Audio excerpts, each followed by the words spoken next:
we never really pushed the Chinese regime under Xi for anything, right? We haven't forced the hand on the pandemic, and we're going to have another pandemic. So it would be nice to know what the fuck actually happened, right? Not to disappear down. Why do you think we're going to have another pandemic? Everybody keeps saying that. Yeah, well, because it's very disconcerting. We haven't had one in 100 years, not a legitimate one. Well, not to toot my own horn, which I guess that would be an interesting thing if you could do that, but.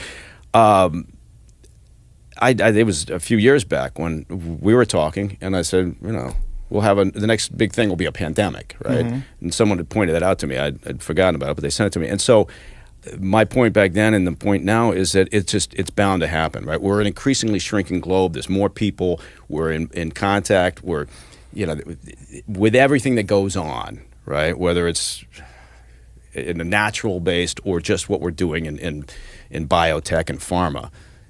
It's bound to happen. And so I guess you'd think that if we were serious-minded, we would demand answers. And we wouldn't just allow the Xi regime to just shrug it off constantly, right?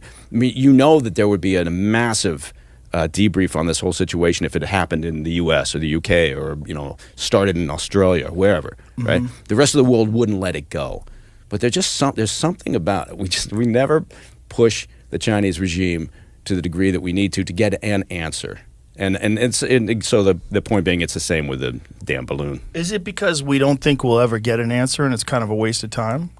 Because it's not like they're transparent. Yeah. They would just not tell us the truth. Yeah, I think that's part of it. It's like doing business in China.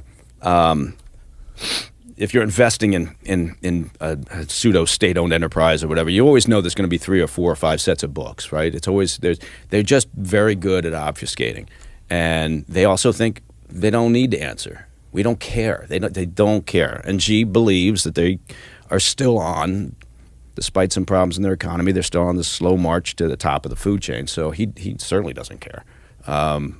Anyway, do you think anything would be different if someone else was in office? No, I don't think so. I don't think so. I'm not going to say that. I'm not going to say if we got, if Trump or, a Republican was in office, that we'd get a different result. I don't think so. We've had sort of a unsatisfactory relationship related to China for decades. Right? We haven't, no administration has really pushed back appropriately against their theft of economic intelligence or research and development or whatever. So all those things keep happening, and we never make the effort